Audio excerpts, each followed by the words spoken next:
est le jugement des anges. Un par un, les déchus répondront, et le ciel rendra sa parole finale.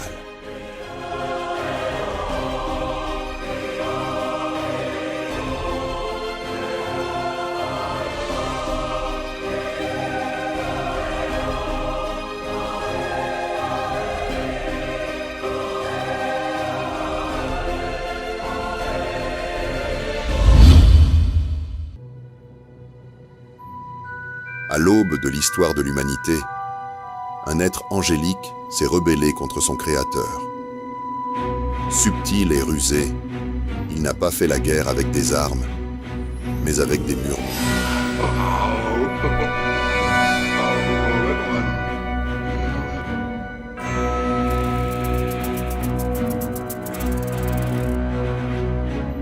Avec le talent d'un sculpteur, il a gravé des idoles dans le cœur des porteurs de l'image de Dieu.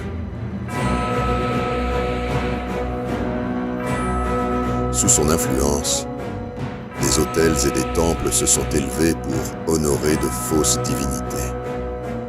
Le sang des innocents a coulé. La vérité a été échangée contre des mensonges.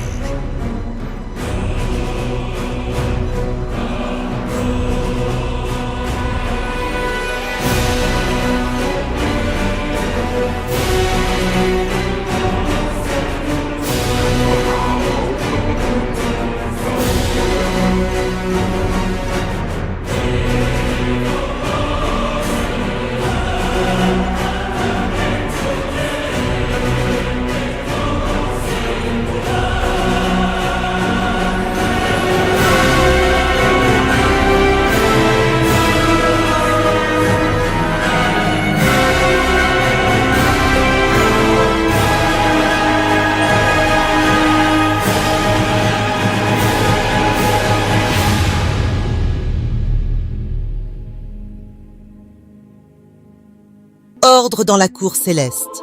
Levez-vous tous pour le roi des rois et le seigneur des seigneurs.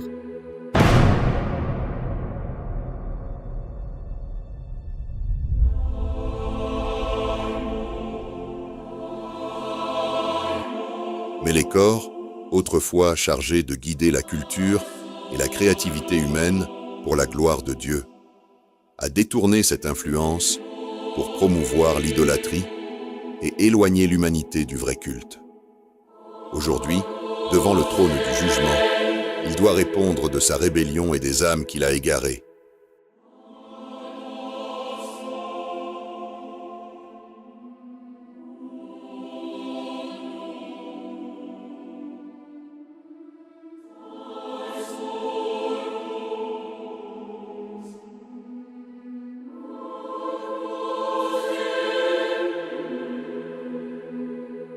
Mélékor, ancien ange guide de la culture et de la créativité humaine.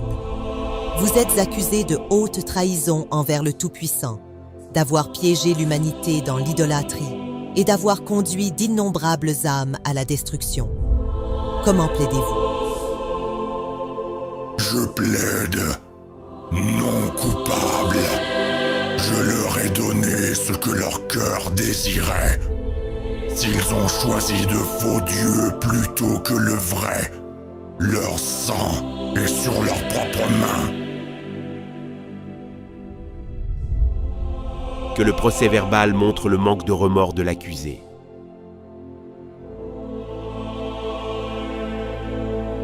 Je présente les accusations, avoir inspiré l'adoration des idoles, accepté des sacrifices dus à Dieu seul, trompé les rois et les prophètes, et séduit les enfants de Dieu à profaner leurs âmes avec des abominations comme le sacrifice d'enfants.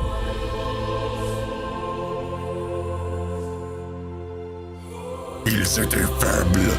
Je n'ai fait qu'ouvrir la porte à ce qu'ils voulaient de toute façon. Est-ce ma faute si le Tout-Puissant est resté silencieux, distant, invisible?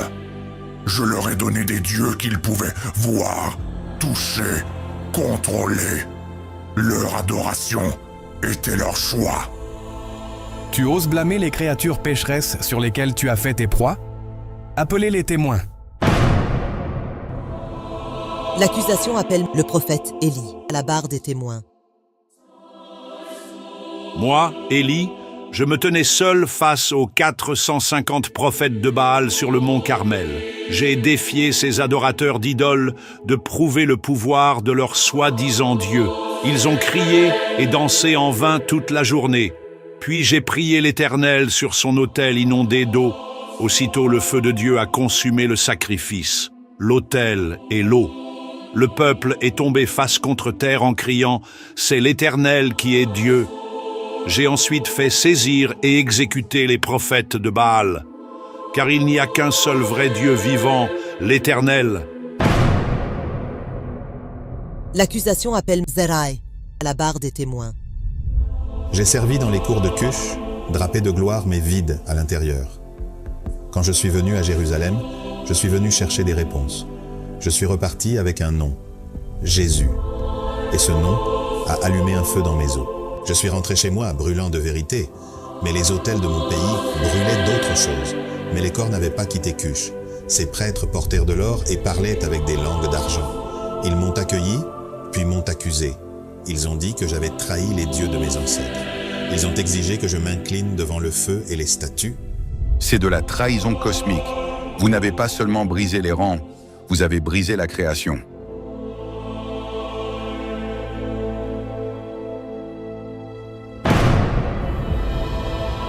L'accusation appelle Teresa à la barre des témoins. Je ne l'ai jamais vu dans les flammes ou les ombres, mais je l'ai vu dans la lueur néon de mes fausses promesses, dans des temples faits non de pierre, mais d'écran, dans la poursuite de soi plutôt que du sacrifice. J'ai marché dans des villes où ils portent le masque du progrès, du plaisir, du contrôle. Ils chuchotent que Dieu est dépassé, que la vérité est relative, que l'accomplissement se trouve dans la prochaine chose, la prochaine sensation forte, la prochaine vérité fabriquée par soi-même. Le tribunal a rendu sa décision finale. Mélékor, tu as transformé mes bons dons en armes contre ceux que j'aime. Tu as créé des abominations, trompé les faibles et te réjouis de leur damnation. Tu m'as rejeté et tu t'es exalté comme une idole. Je suis le seul chemin, la seule vérité et la seule vie. Tous les autres chemins mènent à la mort. Tu as scellé ton destin. Je te déclare coupable de rébellion, d'idolâtrie et de meurtre d'âme. Je t'arrache ta couronne et te jette dans les ténèbres extérieures, où il y aura des pleurs et des grincements de dents pour toute l'éternité. Ce n'est pas un mythe. Ce n'est pas une légende. C'est un aperçu de l'éternité, où la rébellion n'a aucun refuge et où le poids de la gloire ne peut être moqué. Un jugement rendu, d'innombrables autres à venir. Le tribunal reste en session.